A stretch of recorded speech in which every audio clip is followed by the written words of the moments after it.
And welcome to another episode of Ardent Cinema, the #1 podcast for a book club style discussion of all things movies. This is a weekly podcast, and we encourage you to follow along as we take a deep dive into each movie's plot, overall themes, what we thought of the acting and directing, our feelings on the film, and more. At the end of each episode, we will announce the movie for next week, so make sure to listen until the end. I am your spotless host, Sean. I am your wino host, Danny. That's very apropos. Welcome to the show. Soy Alejandro de España, no hablo español. This week, we hope you watch along with us for Eternal Sunshine of the Spotless Mind, 2004. My name is Joel Barrish, and I'm here to erase Clementine Krasinski. First thing we need you to do is collect everything you own that has some association with Clementine. Okay, let's get started with your most recent memories and work backwards. This is the last time I saw you. I'm in my head already, Ardent. It's all falling apart. I'm erasing you and I'm happy. Please let me keep this memory. Just this one. Can you hear me? I don't want this anymore. I want to call it off. Remember me. Try your best. Available on Amazon and Blu-ray. Directed by Michel Gondry and written by Charlie Kaufman. Starring Jim Carrey as Joel Barrish, Kate Winslet as Clementine, Elijah Wood as Patrick, Mark Ruffalo as Stan, Kirsten Dunst as Mary, and Tom Wilkinson as Dr. Howard Mierzweck. Joel Barrish is a boring, nice, predictable guy, but for some reason unknown to him, on February 14th, 2004, he finds himself skipping work and jumping on a train to Montauk. This seemingly random decision puts him on a path with Clementine, an eccentric, beautiful woman with an inexplicable attraction to him. Is it fate, or have their minds been wiped with non-intrusive electrical stimulation to their hippocampus, forcing them to implant messages into their subconscious so that they may find each other again? Could go either way. Inexplicably attracted to him? Why inexplicably? Well, the way she comes on to him is just so random. Yeah, that's what It's I meant, really. Oh, Yeah. okay. She's like drawn to him. Yeah. What'd you guys think of the film? I loved it. Nice. I loved it. I loved almost every part of it, really. I thought the concept of it, of the story was super unique, and still is. And seeing Jim Carrey in this kind of role that is so not Jim Carrey was really refreshing to see, and he does such a good job of it. And Kate Winslet as well, she does an impeccable job. She also does kind of the opposite of what she's usually doing. She's not usually this kind of very quirky kind of character, but she also nails it. Yeah, it's almost hard to believe it's her, for sure. Yeah. What about you, Sean? I really enjoyed it. Yeah. Echoing everything Danny said, I thought everyone played against type, but to the benefit of the film. I thought the cinematography was phenomenal. The directing was absolutely phenomenal. It was very much a different style of movie than I usually watch. A lot more surrealist, a lot more imaginative and dreamlike in many cases. But yeah, I thought all the elements of the film came together really well. What about you, Burping Man? This is one of my favorite movies of all time, combining Michel Gondry's ability to express esoteric aspects of emotions with Charlie Kaufman's penchant for writing about fundamental human experience. It's a match made in heaven. Actually, this was one of my favorite movies before I realized the two filmmakers. And once I knew, I was like, oh my God, that's perfect. Had you heard of Michel Gondry before you had watched the film? No, absolutely not. I probably watched this too young. I don't think I understood it the first time I watched it. I definitely got some raw emotion for it. I felt very sad at the end, but what other movies has he done? I know he's done Be Kind Rewind, which, listener, go back and listen to that episode. It's a banger. The Science of Sleep, which is a French film, and that also deals with dream state, longing, connection, similar themes, but done in a much more wacky style. This is serious. Did that movie come out before this one or after it? That came out after. Okay. Yeah. Although we do see at least a couple scenes of wackiness, right, in this movie, which we'll talk more in detail later about. But I will say off the bat, I didn't love that shift in tone that much. I kind of wished it didn't go that far in that direction. Yeah, why don't you describe what you're talking about a bit? Well, the shift scene in tone here. Well, while he's in his, sifting through his memories, because he kind of relives them in his head as they're deleting, all the memories of Clementine, he decides to try and hide away till the morning so that because he changes his mind mid-operation. So he tries to go to one of his childhood memories, which is one of the homes where he used to live, and then suddenly he's transported there, and he's like a 4-year-old. Joel, stop! Joel, look! Hey, Joel! Joel, I want her to pick me up. It's weird how strong that desire is. Joel. I love being bathed in the sink. Such a feeling of security.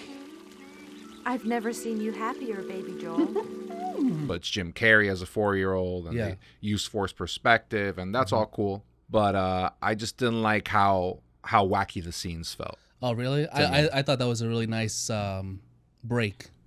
I thought it was really fun. Yeah. Yeah, I actually liked it too. Normally, I would be in your camp where I wouldn't really like that tonal shift too much, but I think here, because of the directing in that part and like the shifting scenes from, in the real world back to there, to Alejandro's point, it was a bit of a break from the misery, so to speak. Mm-hmm. But then also going to your point about like Jim Carrey, for example, and Kate Winslet playing against their type, this kind of harkened back to how they would normally act in other films. And maybe it's just a bit of a bias on my end, but I've always appreciated Jim Carrey's comedy and like his bit, especially his inflection on words, his expression, especially in his face, the way that he expresses himself. There was a little bit of that he snuck in there that I really absolutely. thought played to the benefit of the scene and really showcased like the absurdity of the situation. Maybe I just didn't like the specific scene, like him acting like a baby. I don't know, or like a 4-year-old was. Right. I don't know, just threw me out of it for a moment. Mm-hmm.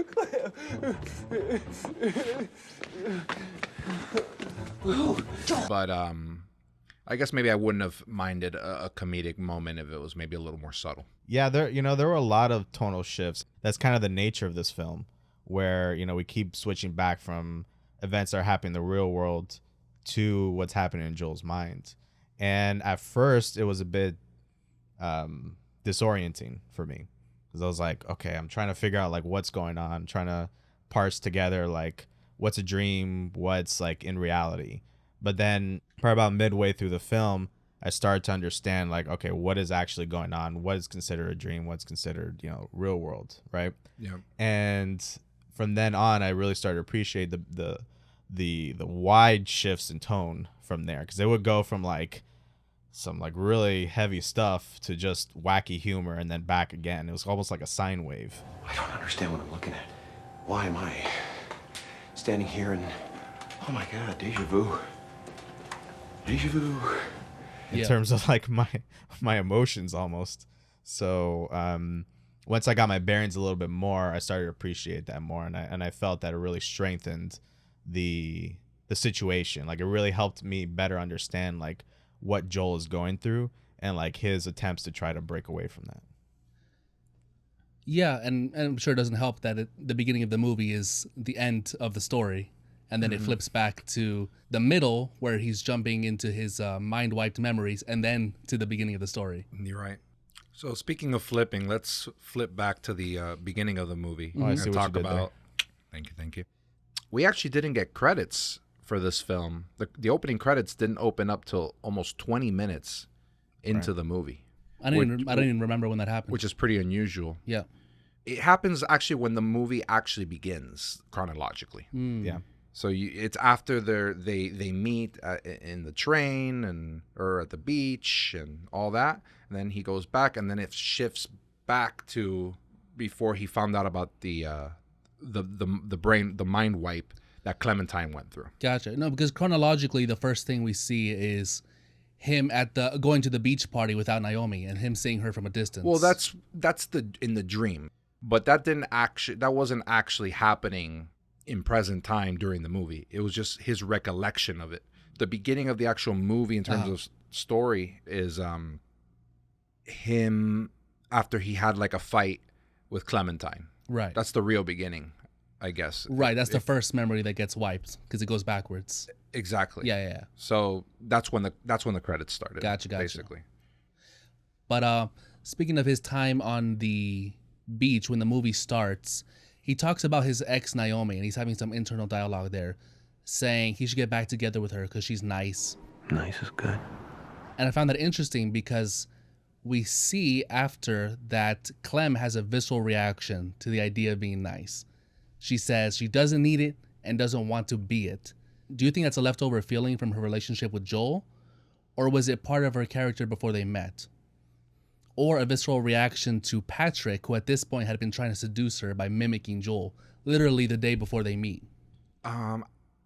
Definitely Patrick is a good reason, because he was really going overboard with trying to use Joel's possessions and old writings that he wrote to Clementine against, well, I mean, to his benefit, to try and get Clementine. Why don't you tell us Patrick's story? Like, what's his deal? So Patrick works at the brain wipe office. Yeah. Which, do you guys have the name for it? I do. I wrote it down. Hold on, I have it here. Lacuna. So Patrick works for Lacuna, which is the company that does these brain wipes. And he's like a technician. Yeah, he's one of the techs. Yeah, or almost like an assistant tech. He's pretty young, played by Elijah Wood. Yeah. And when Clementine goes to get her brain wipe, he states that he falls in love with her. Right, as she's unconscious. Which has some creepy overtones. Which is a little creepy, but at the same time, love at first sight, right? No. I'm not with you there.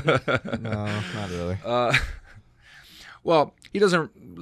Okay, it's not real love, right? He's just infatuated. Right. He thinks Puppy she's love, he thinks she's beautiful and all that. But where it gets really creepy is he decides to use her memory wipe to his benefit. So he grabs all of the belongings that she brought of Joel, her diary, and all the old gift that Joel had yet to give her, I believe, which he had gotten from Joel's mind wipe, because he had a lot of the possessions that Joel had. Oh, right. Right.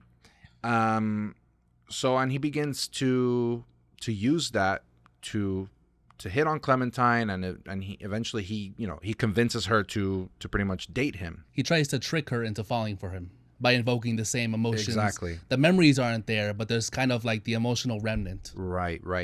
And it's strange seeing him trying to do this, because he doesn't really know the context of a lot of the items that he's trying to use, right? Like, for example, Joel used to call Clementine Tangerine, right? Why did he call her that? Because, well, one time she changed her hair color to orange, and she was wearing her orange sweater. So it made sense. But you see this guy suddenly calling her Tangerine just because he saw it in journal notes. Right. But without any real connection to why she would be called that. Because I think at that point she had blue hair. Blue hair, no orange clothes at all. And she's like, hey, Tangerine, Weird. So it was things like that was even probably throwing her off. I can't imagine what she's thinking. Like, why is he calling me this? It makes zero sense. And he steals her panties. Yes, he does steal her panties. That office is highly unethical. About everyone there is highly unethical. Patrick, you stole the girl's panties.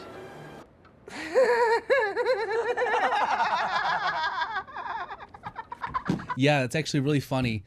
You're almost seeing, it's kind of what I would expect from a burgeoning industry. Like, nobody knows about it yet. It's not professional. It's not corporatized. You have these young kids doing the job who are going to mess around when they get into your house. And in general, this whole scenario is very interesting because the movie takes place in 2004. It's New York City. There's no flying cars. And yet we have this sci-fi concept right bang in the middle of it. And Joel doesn't even believe it's real. Like, this can't be a real thing. And they're there taking appointments like it's a regular dentist office. So we're kind of seeing the tipping point where you have word of mouth, so you have the successful business, but the world at large doesn't know about it yet. And realistically, that would not happen. Like, how could it be in this tiny little firm? It looks like like a little mortgage company, you know, the well, office. Why not? Somebody made an invention and then started a little business. Because realistically, if someone discovered a way to wipe certain memories from your brain, the first thing they would do is not rent out a little office space and start doing it. They would venture capital. Yeah, they would. Yeah, exactly. They would have so many investors. It would start with a skyscraper. Why would you do that? I don't know. I see that as perfectly viable. Oh, sure. But I guess we're thinking about it in terms of like current times more than like maybe 2004. Well, maybe in 2004 it would have been different, but like today, if someone figured out a way, he would announce it to the world, say, I know how to do this, and he would get tons of investors immediately wanting to spend millions of dollars. Well, if that's what you this. want to build, not everybody wants to build an empire. Maybe he wants to have a business. Just have a small business with this technology that no one has in the world. I mean, I don't know.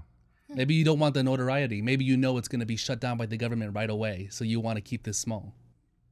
Maybe it's a pretty evil technology. We'll get into that. It is pretty evil.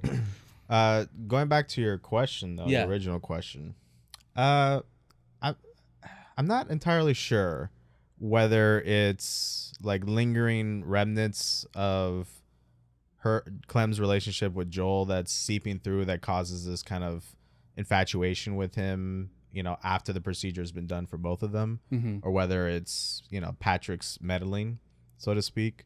I like to believe it's the former, that there's some remnants there that just couldn't be erased. It's hard to quantify, you know, an emotional attachment to somebody. You can have specific emotional understanding of certain memories in your past, but that doesn't speak entirely to your emotional attachment to somebody, right? They're like snippets or examples of how this person showcases particular quality or showcases particular feeling to you, but it doesn't really represent the whole of who you are and your emotional attachment to that person. At least that's my understanding what the film's trying to get across. So, you know, there's still some lingering longing for Joel that's in Clem's mind that kind of seeps through because, you know, she's the one that's initiating contact with him at the train station, right? It's not the other way around. Like, he's doing everything in his power to, like, just not look at her, not do anything, keep to himself. I mean, even after she chats him up in the train, he makes a point to go, I got some writing to do. I'm gonna need some time alone, basically. I read that a little differently. I felt like he was attracted to her, but just was so uncomfortable and insecure that he just needed some space. But I felt like he enjoyed the company. I think he did too. I mean, it was pretty clear that he thought about her a lot the whole time. He was drawing a picture of her and things like that. So yes, I would agree with you there. But yeah, to me, it seemed more from her side that she was infatuated with him at that point, like very interested in him. Yeah. At the same time, you know, there's still some longing there. So I think that's what was seeping through in their meetup after the procedure was done.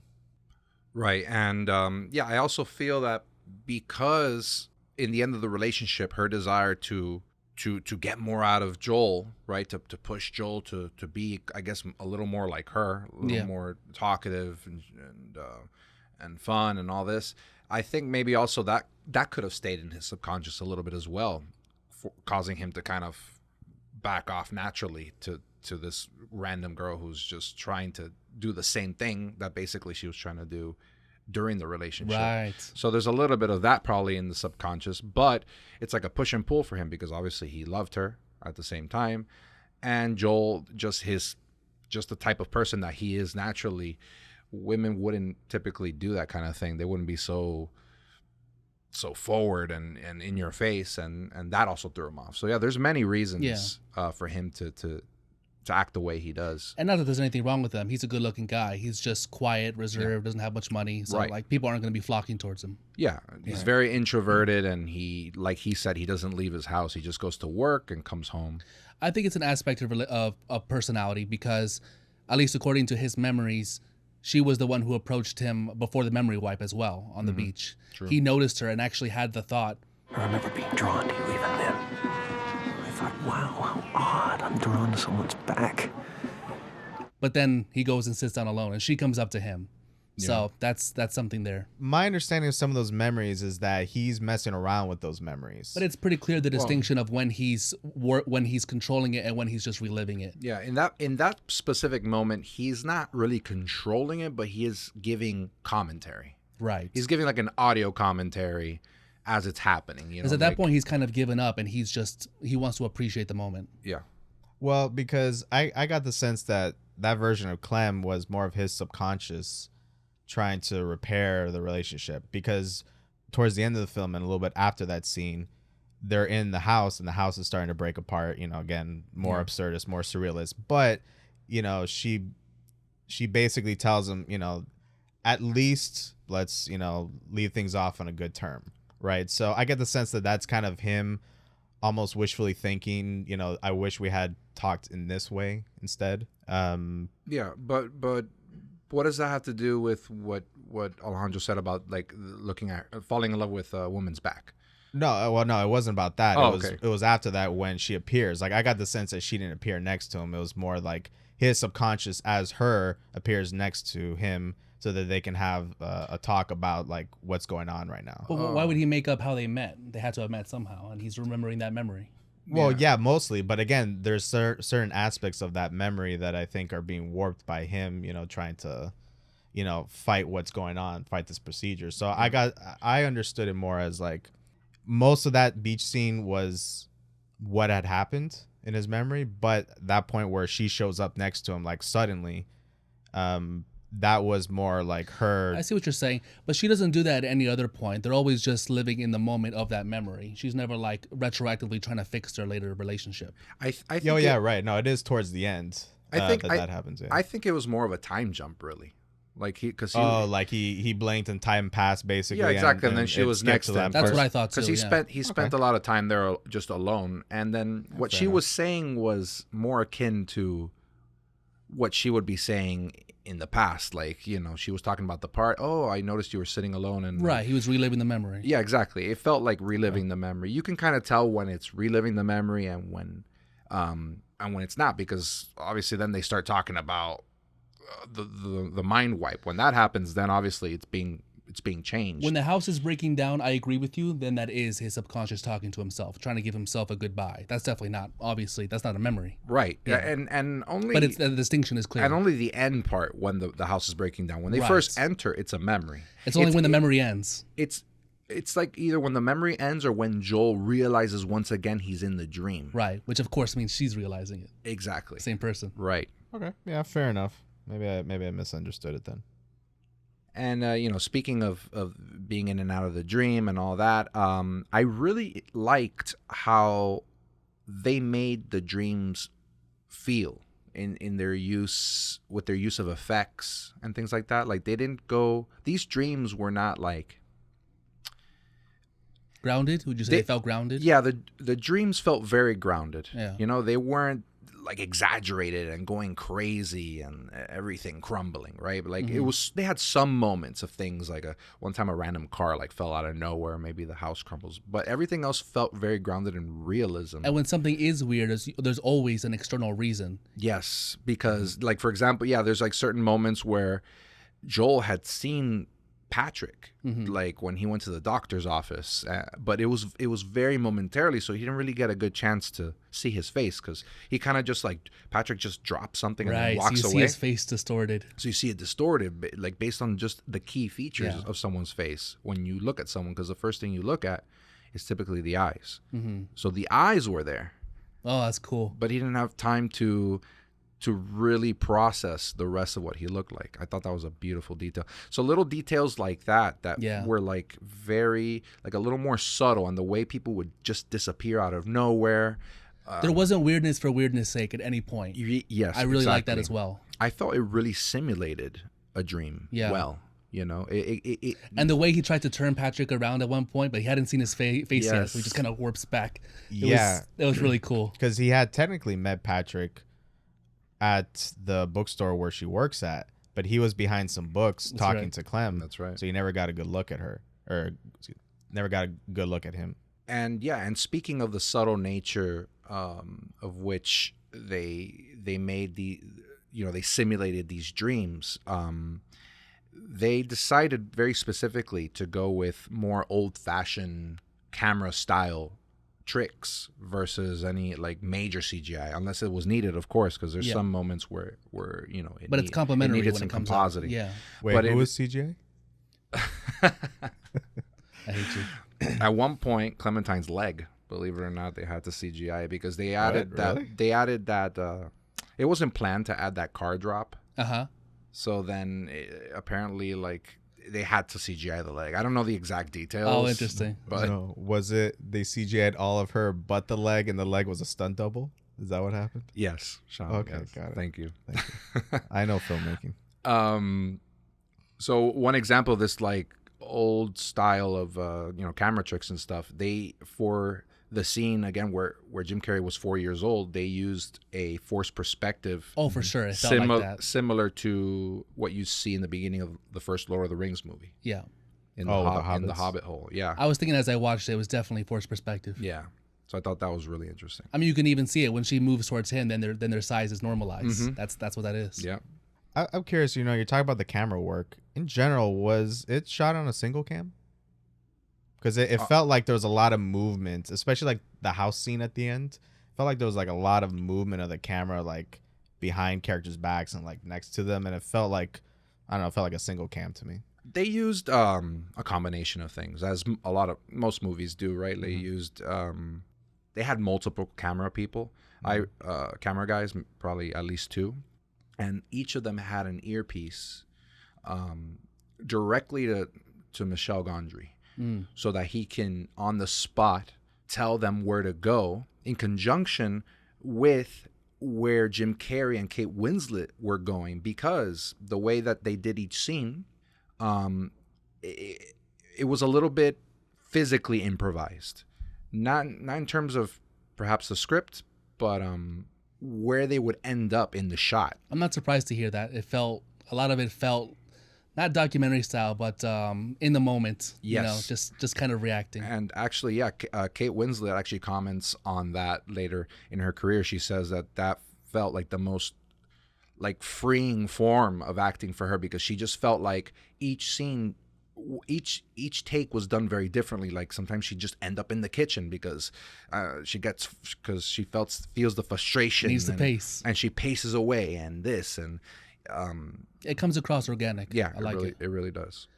I wanted to mention an aspect of the mind wipe, which isn't explained to Joel. That's a danger, in that you can't just wipe a person out of a scene in your mind. What they have to do is wipe the whole experience. So he winds up with blank parts of his life that I think even kind of affect his personality. So in the beginning of the movie, like we had said, he thinks of himself as a boring person. He like, look at my diary. I go to work, I come home, I sleep. Nothing's happening. And he maybe internalizes that. Because when you're living with somebody and sharing all these experiences, if you remove them from your life, then what are you left with? Brushing your teeth, taking a crap, going to sleep, going to work. Yeah, your life in a relationship, I mean, typically you get intertwined with that person. Like So he thinks he's not going out, he's not doing anything. Yeah, without that, you'd look back on those years and you think, man, I lived an empty life, and everything on the journal, or at least 90% of it, would include your partner. Right, you can't just have a blank space in your memory. You got to get rid of the whole memory. Right, and I think it affects them differently, and that's where personality comes across. He kind of internalizes that, where she almost gets manic in response. She even says to him, "I'm always desperate about taking advantage of every moment. I hate feeling bored." I'm always anxious, thinking I'm not living my life to the fullest, taking advantage of every possibility, making sure I'm not wasting 1 second of the little time I have. So when she sees this blankness in her past years or whatever, she feels like she wasted her time. And somehow. It explains the way she approaches Joel and how forward she is. It explains both of them actually quite well. Yeah, that's super cool. I didn't think of it like that. Yeah, and it's something that's not explained to him as a danger, and it's a really big downside to this procedure. This procedure should really have a waiting period. Oh yeah, it shouldn't be like the day after. Because like the day after consultation, there was a point where I think Kirsten Dunst, who was like kind of like the secretary there, like working in the front office, she's like, I guess Joel's overhearing, or at least we're overhearing a conversation, and she's saying like that this lady's trying to get her third operation or third procedure done in a month, and I'm like, what? First of all, what could cause such pain every single month that you need to have it wiped? Or like dating or something. But I feel like that's just dangerous. I mean, you're essentially, like the movie says, you're causing brain damage. It is brain damage. It is sense, brain right? damage. Right, exactly. I mean, the doctor describes it as like a heavy night of drinking. Yeah, you won't miss it. Nothing you'll miss. So that's another downside of the procedure, which Mary figures out later on in the movie. At first, she thinks of it as this wonderful thing with no downsides. You look at a baby and it's so pure and so free and so clean, and adults are like this mess of sadness, phobias, and Howard just makes it all go away. But when she finds out that she's been repeating her mistakes, she understands what she's been doing to all these people. You're not just getting rid of bad experiences, you're getting rid of your learned experiences. So that woman who wants to have her third operation done in a month is going to keep repeating them. Yeah. It's a great disservice you're doing to people. Absolutely. And you're slowly destroying their brain in the process, because God knows the long-term effects of such a procedure. No, these people don't know. They've been around for what, a year maybe? Yeah. She actually had a relationship with Howard, and he's a married man, and obviously she wanted to erase this memory from her mind, and then winds up falling in love with him again. Well, I would dispute that a little bit, actually, in terms of she wanting to do it. I get the sense that he almost cajoled her a bit to getting the operation done, because potentially the wife found out about it. Because, I mean, she's the one that intonates like, hey, you should ask Howard about your past relationship here. So based off the recording, it sounded more like Howard was kind of trying to convince her to get the procedure done because it would be bad for his marriage. Okay, so just tell me what you remember, and we'll take it from there. I liked you immediately. You didn't come on to me at all. I liked that. I was so tongue-tied around you at first. I wanted you to think I was smart. I couldn't wait to come to work. I had these fantasies of us being married and having kids, and oh, Howie, I can't do this. We agreed it's for the best, Mary. Yeah, I know. I sort of disagree. Like, yes, I see your point. I'm 50-50 on it. Yeah, he did. I mean, he was like more certain about the procedure than she was. But I think what happened was, we know that the wife found out about the first affair, and she obviously, the doctor went with staying with the wife and child, and probably Mary was just so heartbroken and down in the dumps, because not only was this like a crush, I mean, she was deeply in love. I mean, she said that she imagined moments of being married to him and having his children, and like she was stuck on that. So I feel like she couldn't I think they both agreed on it at one point, but during the initial interviews, obviously it's a scary thing, right? To do. So she was feeling a little bit I think hesitant. definitely Howard was more sure of it, but she also was guilty. She felt guilty about it. She didn't want to break up their life too. True. And I have a question about this whole thing. So when the wife catches them, they have a moment at the end of the movie, and they share a kiss again. Again for the first time, and Howard's wife catches her. She says, Howard, tell the poor girl, right? That's how we find out that Mary got brain wiped. But he is also insisting that this is the first time. He goes, I swear this is the first time. I came over here for work, I promise. So why would he lie about that? Was he wiped too? I'm a stupid girl with a stupid crush. I swear I basically forced him into it. Don't be a monster, Howard. Tell the girl. Well, maybe I don't know if you misheard it or I misheard it, but like I thought he just said it was a one-time thing. It was initially, it was originally for work. I just came here for work. It wasn't with the intention to get with Mary. No, I agree with that. Mary happened to be there and things escalated. I feel like that's what he said to the wife, not that it's the first time it's ever happened. But he also says that. He says both. I thought he said it was a one-time thing, not a first-time thing. But even then, why would he say this is a one-time thing? Does he? Because I would a assume, one-time thing again.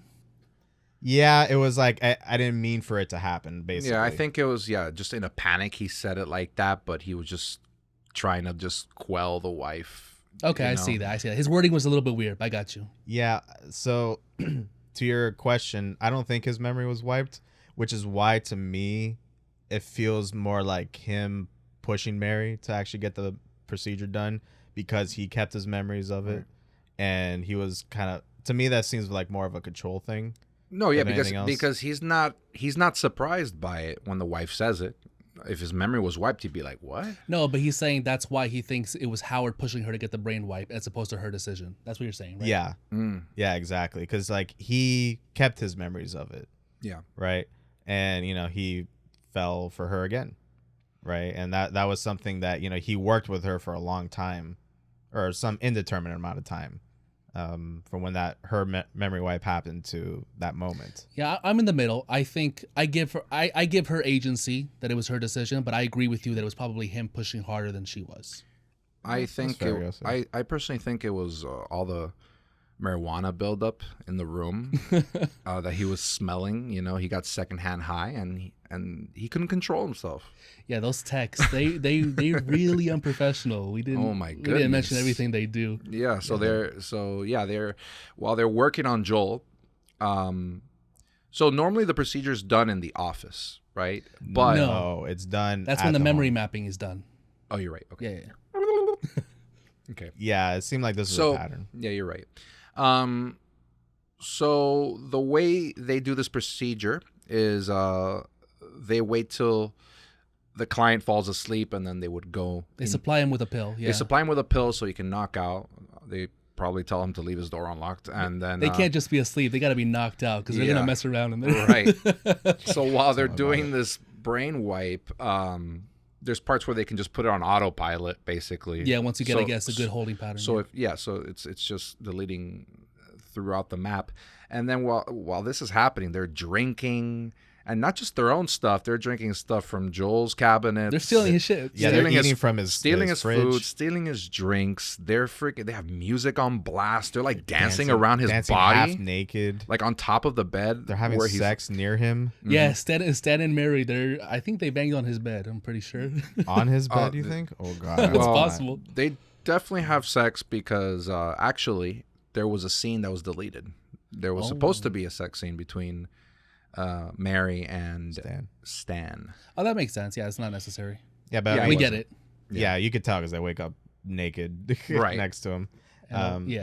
Yeah, highly unprofessional. I mean, and this seemed like this was a pattern because I didn't get the sense that Mary going there was the first time that happened either. No. And obviously we found out Patrick's been sleazing up on the female customers. Good boy. Yeah.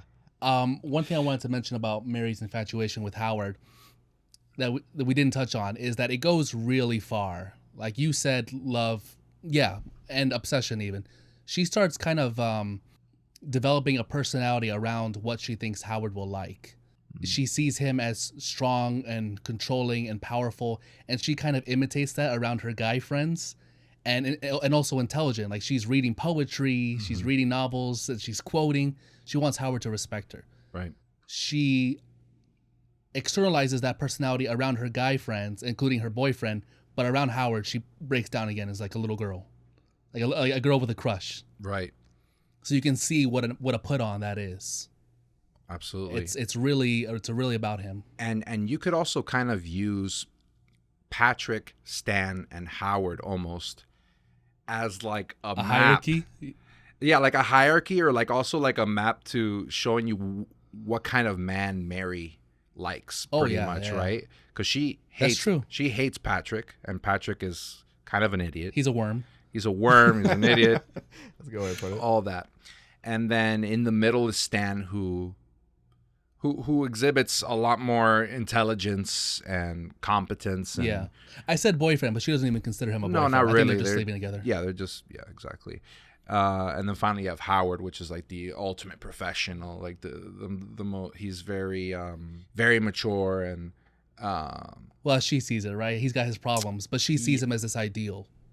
Yes. Yeah. Absolutely. Yeah, she kind of ignores the fact that he's cheating on his wife, but yeah. Do you think the effects of the mind wipe are so deep that it just deletes parts of your personality? Because you kind of alluded to that earlier with Mary. Like, is that something where she didn't have those qualities or those personality traits before? Not deletes at her my mind? personality, deletes her personality in the sense that after a certain amount of time, what you do every day kind of becomes your personality. So in that aspect, yes, but it's not going to wipe away what you were before. Does that make sense?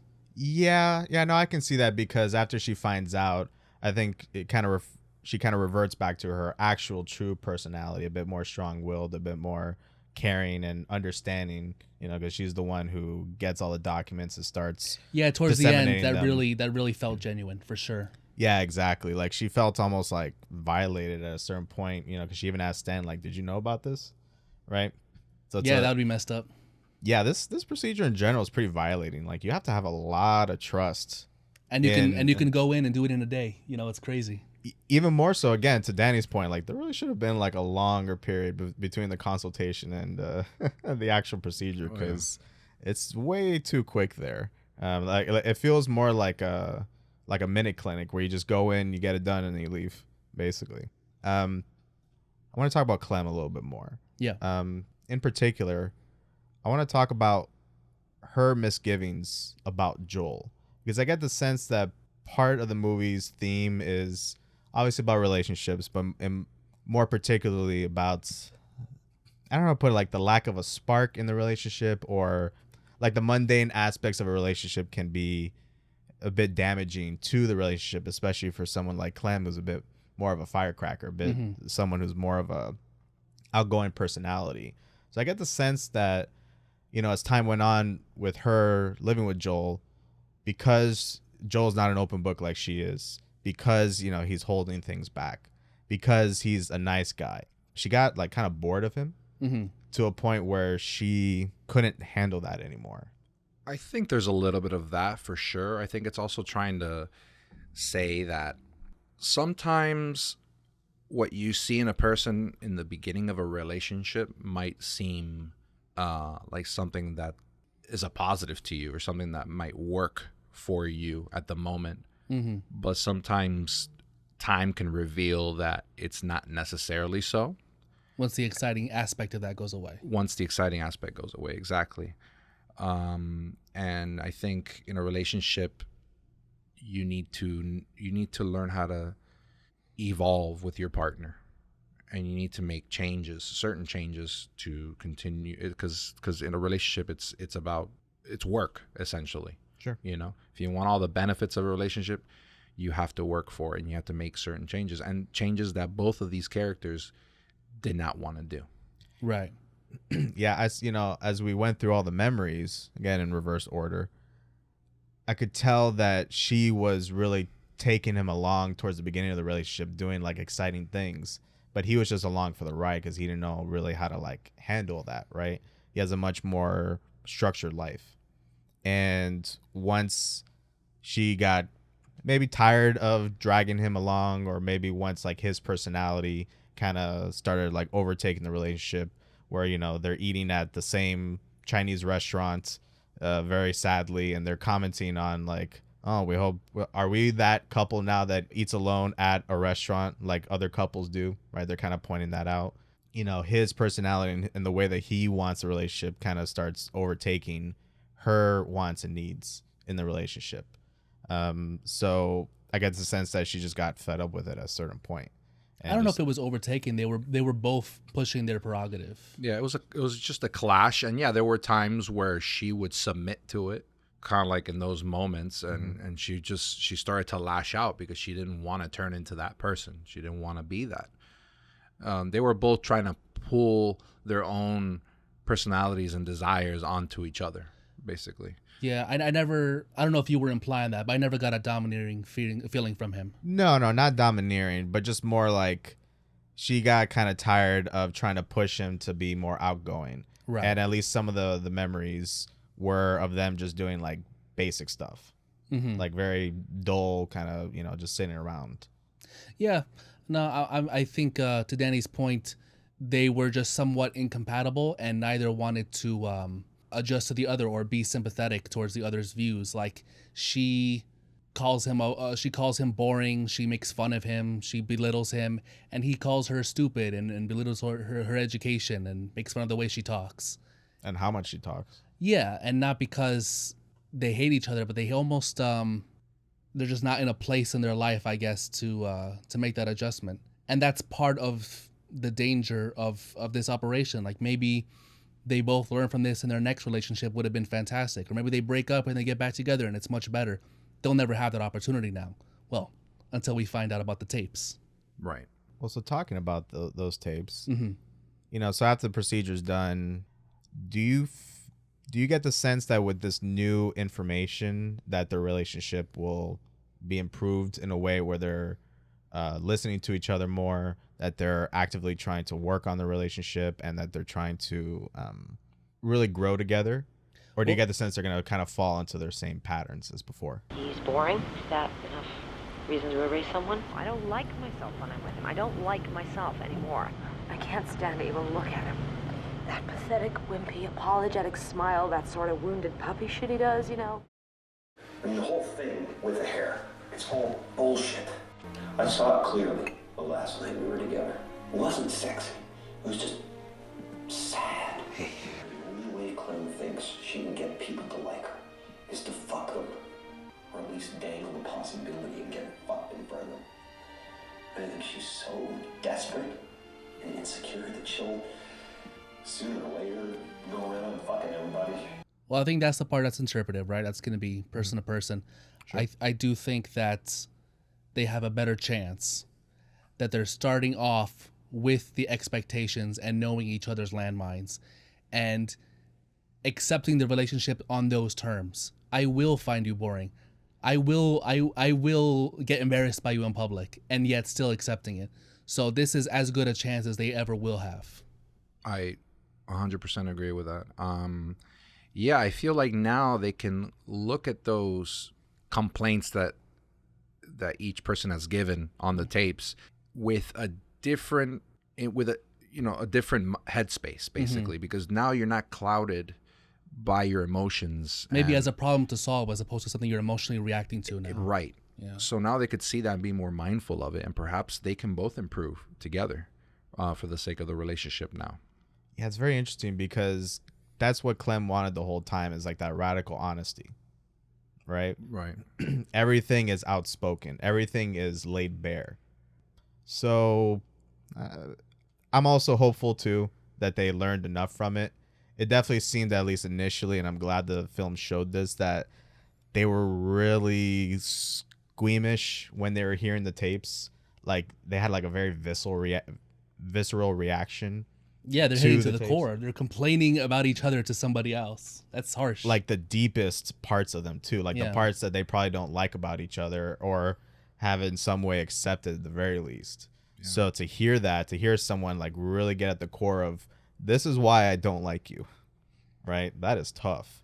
But that's what she wanted. I don't give her the credit of being the one who was radically honest, and that's something they both need to do. Part of her problem was being too honest and being cruel to Joel.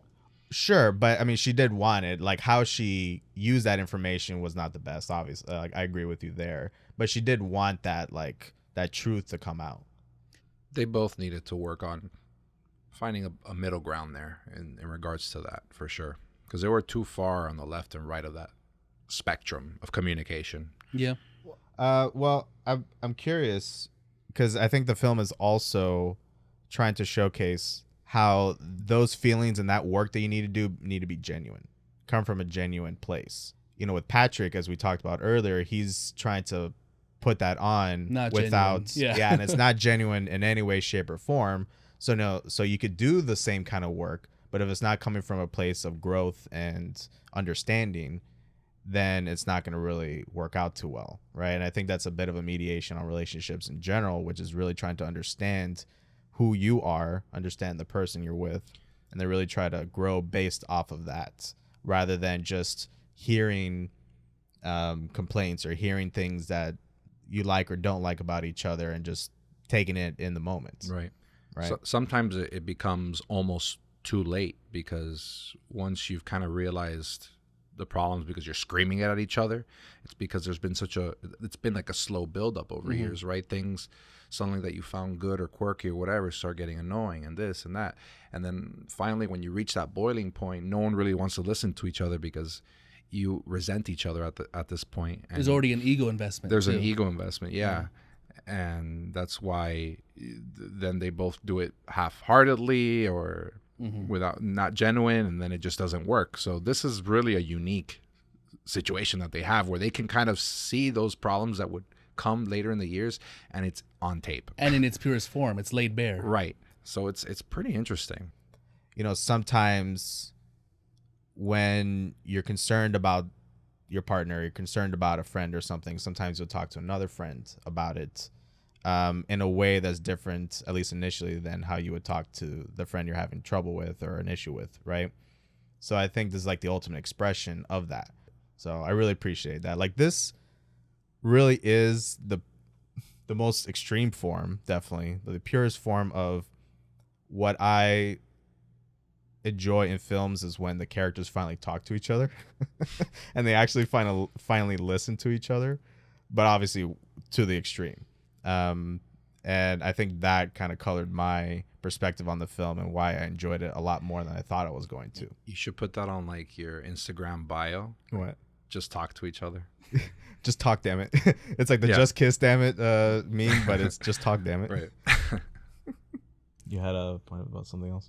I don't have a point. I just wanted to mention, because it was so impactful when I saw it. My favorite scene when Joel and Clementine are laying down on the ice and the memories being wiped from him, how painful it is with the way they shoot it.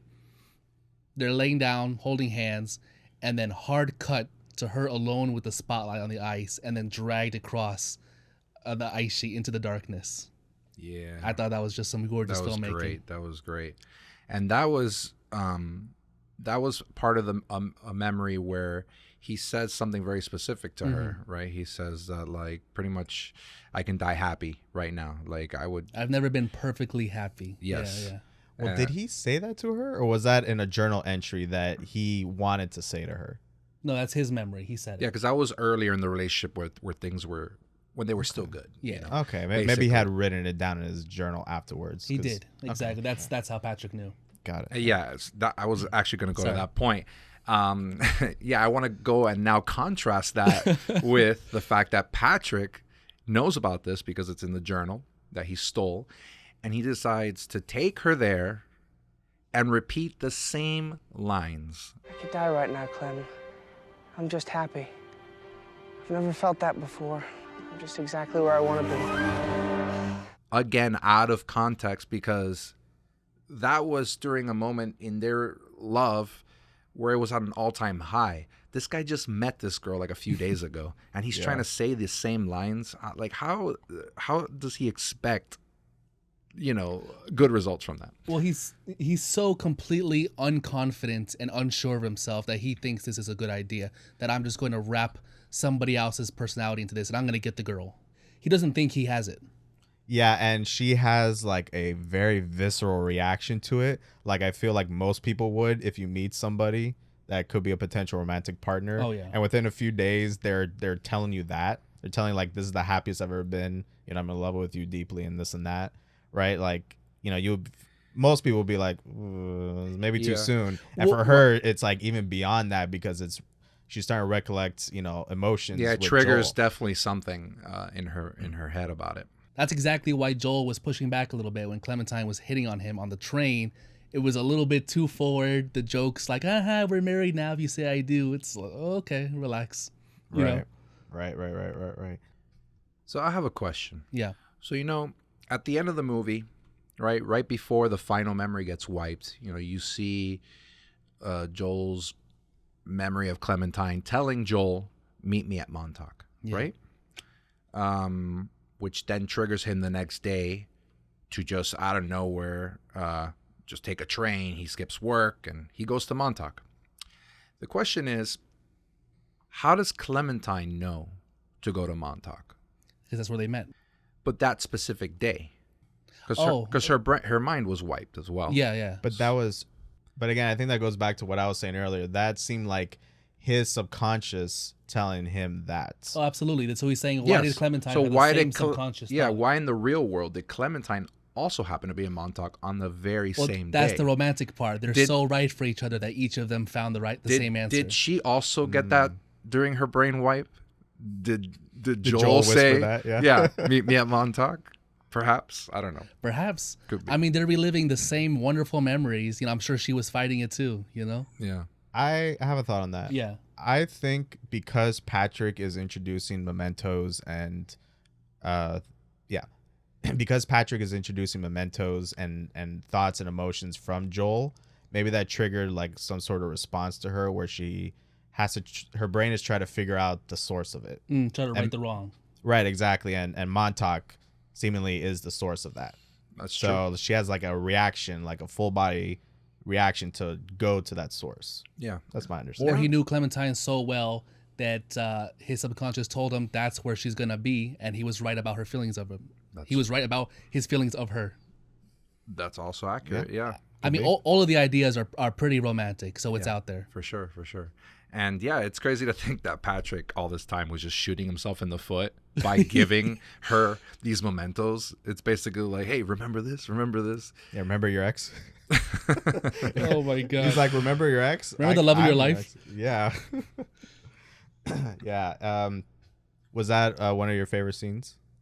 Was that just a scene that like which one, like the whispering scene? Yeah, that whole thing. I mean, I thought it was great, but I genuinely had that question. Like I was wondering because I knew that there'd be different theories on it, specifically. Did you have a favorite scene in the film? Most of my favorite scenes do come from within the memories, more so than the plots happening outside of it, like with Howard and Mary and Stan and all these people. Like I like those plots; they're great. But all my favorite the memory scenes are just so gorgeous. Yeah, and the scenes where they're just being romantic with each other, it just felt so sincere between the two. So I always enjoyed all of those. The moments on the beach, the moments of honesty when they're under the blankets talking to each other. Yeah, that was really good. Yeah, really good. And then a dramatic moment that I actually really enjoyed that we never discussed or mentioned. Is actually really early in the film when he first finds out that Clementine had wiped her memory and his reaction in the car to it. Yeah, when the credits were rolling. Yeah. I really felt that because he was like, why would you do that? He was like, damn, what did I do to deserve you wiping your memory? Like another cruel aspect of this procedure. Exactly. Yeah. What about the other people what it's left going to do to behind? the other person. Yeah. Absolutely. So that was really powerful. I really felt for him at that moment. And they just give out cards saying don't mention their relationship. Yeah, it feels too cold. It feels very cold. Yeah, just unempathetic or unsympathetic. What about you, Sean? Do you have a favorite moment? Yeah, it didn't actually have to do with the emotion of the film.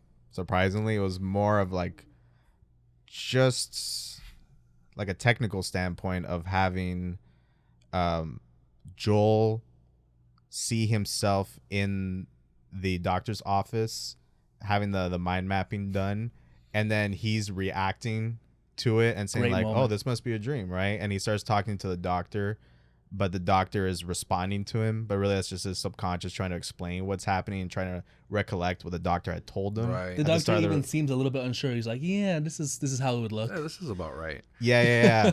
So that to me was just like, wow, I haven't really seen that too much, where you have an out-of-body experience looking at something that's happening, that just happened maybe like less than a day ago, or actually earlier that day, now that I think about it. I'm sure for a lot of people that was a confusing scene because it had just happened. Like, what the hell's going on? I feel like that was actually like a perfect introduction into the concept that you were going to be later seeing throughout the film. Give you the direct right? parallel. Like this was kind of almost like the explanation of it. Gotcha. Just to like, hey, by the way, viewers, like, this is going to start happening. That makes sense. To help prepare the viewer for it so they don't get too confused.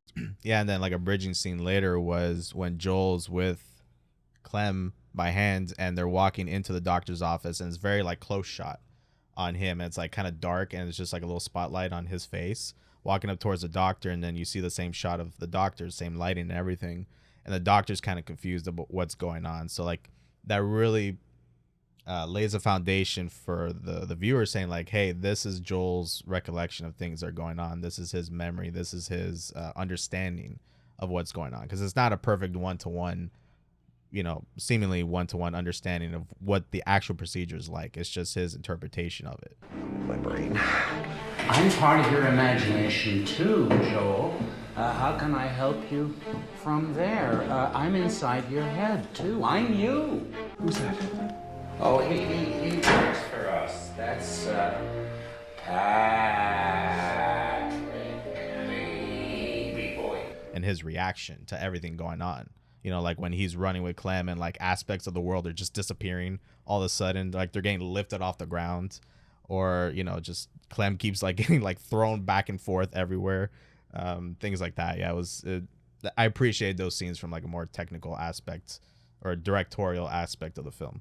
A cool way they show when a memory starts to break down is often you almost get the illusion of the movie taken away, and now it's just harsh sets and lights and like direct lighting. Yeah. That I absolutely love that. Like in the bookstore, right? Yeah. You see it kind of immediately in from one frame to the next. The bookstore suddenly all the books are just white and plain. Yeah, the set dressing gets taken away slowly. It gets taken away.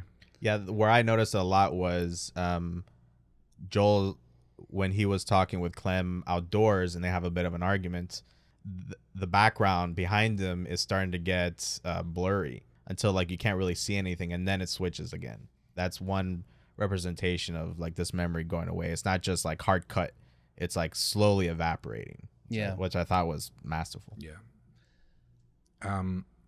So there's a point in the film where you're seeing it from his recollection during the mind wipe. He says it's like the first thing that gets wiped. Yeah. Right. He's like, this is the last time I saw Clementine. And it's that night where they have this big fight, right? And Clementine then alludes to, I don't think she really cheats on him, but she kind of pushes. He brings that up. Well, first she brings it up. She's like, "Oh, do you think? What do you think I was doing out there? Do you think I was with some guy or kind of like put like?" You're freaked out because I was out late without you, and in your little wormy brain, you're trying to figure out, did she fuck someone tonight? Just to bother him, essentially. But then he goes with it, and he's like, "Oh, I'm sure you did." Mm-hmm. At this like point. that's how you build get people to attachment. like you. Yeah. So do you guys feel like that was a sufficient boiling point for her to go ahead and get this procedure? With her personality and everything everybody else says about her, not just her, I say yes. Because you can see throughout some of the early memories that get wiped that he's been cruel for a little bit. He's very harsh and unforgiving. And that just might have been the tipping point. She's already drunk. It's 3 a.m. Yeah. She leaves and goes home. I see it. Yeah. How about you, Sean? Yeah, it's an explosion of all the troubles of their relationship. It's maybe not like that talk in a vacuum probably wouldn't have caused all that. But again, it's been, as you mentioned earlier, it's been building up. Right. Building up. And this was like the final straw for her. The straw that broke the camel's back. Yeah, I just I can't handle this anymore. Like, I need to get out of this. So I really felt bad for Joel in that scene because, I mean, she had just, wrecked his car. She hit like a fire hydrant. Parked next to it, by the way. and left it there. And, well, she said wrecked. It wasn't really a wreck, but like that's all Joel had to go by in his head because that's what she said, right? So she didn't even know what she hit. She didn't really describe what happened. And then, she's coming home at 3 a.m. and she's talking about having sex with guys. I was just like, man, poor dude in that moment. But obviously it's no excuse for him to say what he says next. Yeah. At first, thinking about it, I was like, I tried to think back and to that scene, and I was like, I don't know if that was sufficient, right? Thinking about it now, yeah, I guess I could see that, but I also feel like maybe the director at the time didn't think that was sufficient. Okay. Because there was another scene that was initially written. I'm not sure if it was to act as the device that gets her, the plot device that gets her to mind wipe. But they initially had a subplot involving Joe having a one-night stand with his ex-girlfriend, Naomi. Oh, I see that. Because it's funny how often Naomi gets brought up, but we never see her. Right. I see that. So I thought that was pretty interesting. That would do it. Right. Do you guys definitely think? do, yeah. Do you guys think that would have made for a better plot device for that, like a better motivator, or do you feel like it's better to go with what they went with because it kind of highlights more Clementine's nature? Okay, so I think the way they did it is better, but not for that reason. I think it's just cleaner. It brings up less third-party drama. And the way they did it was good enough that you don't need to muddy the story a little bit with another character. Right, because you'd have to like introduce her, and you'd probably have to add more scenes than that, right? Unless she continues just to be a person you talk about, and then the scene is just talking about the cheating, right? Talking about the discovery of it or something. Could have been clean. And then in terms of storytelling, obviously that might make some viewers associate less or sympathize less with Joel, which overall makes the love story not as nice, not as appealing. I agree. Yeah, I actually agree. I agree with that. Yeah, I would agree with that too. It's about their relationship, right? And it's about the disillusionment or the dissolving of their relationship. So to add a third party there, I don't think it would have worked. That's a good point. What it's about, like the reasons they gave for their heartache and their breakup was already enough. So that if you added here's a really good reason everything falls apart, you almost focus less on that other more important stuff, that more universal thing. Yeah, it becomes of people falling out of love.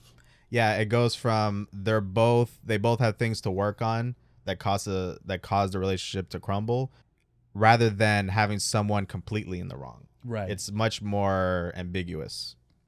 Yeah, it's a good question though. I agree. Oh, thank you. We ready for scores, boys? Who wants to start? I think I'm on rotation, if I'm not mistaken. I don't keep track of the rotation. I'm going to go for my second time, 10 out of 10. Ooh. The Rare Romance Untainted with Disneyfications. With what? Disneyfications. What does that mean? Disney influences. Oh. Okay. I'm glad you asked. Yeah, I went up caught that. A sci-fi story that gets out of the way of the human element, and a drama that has a point. It's the best aspect of every genre and intersects. What about you, Dano? Wow. That was well said. I'm giving it a 9.5 out of 10. Damn. Yes. Aside again from like just a few scenes that I thought could have just been done a little better. Well, we didn't really go into it that much, but again, the when he's like a 4-year-old or all that. Yeah, we spoke about it. Yeah, very minor, but you know, the rest of the movie to me was a masterpiece. The message this movie gives is so powerful, yet complex, and it really speaks to me on a personal level. And it certainly makes me think and look back on past relationship moments and times where I wish I could have erased those moments just to make, the pain and the heartache go away. But thinking about it today, I wouldn't, because all the good things I remember is not worth forgetting, so you can learn those lessons and be a better person for the future. And I think this movie really highlights that and pushes it on you. And beyond that, it's just a beautiful movie, great acting from the whole cast. It's just fantastic. So yeah, 9.5. Well said. I give the film a 9 out of 10. This is a very introspective film filled with a lot of heartbreak, but also some hope. The central relationship is very tragic, but also weirdly triumphant. And maybe it'll work out, maybe it won't. But what matters seemingly is that they know each other better now, and they're actually listening to each other, and they can deal with these issues as they come about. So for that and some of the directing choices and the cinematography overall, that was just a wonderfully beautiful film. So yeah, 9 out of 10. Very cool. Awesome. All right. It feels like so somber, like so like melancholic. I know. I'm going to jump to this, but all right. The money. Let's do it. All right. Join us next week for Jerry Maguire. Show me the money. 1996. Show me the money! Show me the money! I love black people! Starring Tom Cruise, Renee Zellweger, and Cuba Gooding Jr. Jerry Maguire starts his own sports athlete management firm after promptly getting fired from his previous employer. Can Jerry compete with such a corporation? Will he show his clients the money? Will his athletes help him to help them? Let's find out. Sean, where can our fine listeners find us? Nice. You can find us on Instagram and Twitter at Ardent Cinema. And if you're listening to us on your favorite podcast app, give us a rating and a review. It really goes a long way towards building the podcast. And if you're listening to us on YouTube, hit like, click subscribe, and hit that little notify bell so you're made aware when new episodes drop every week. And with that, guys, thank you very much for listening. Happy Valentine's Day. We hope you're having a wonderful and happy Valentine's Day with your partner or even yourself. Self-love is very important. And with that, we bid you adieu. Goodbye. Long live the new flesh. Hey, it's back. Farewell.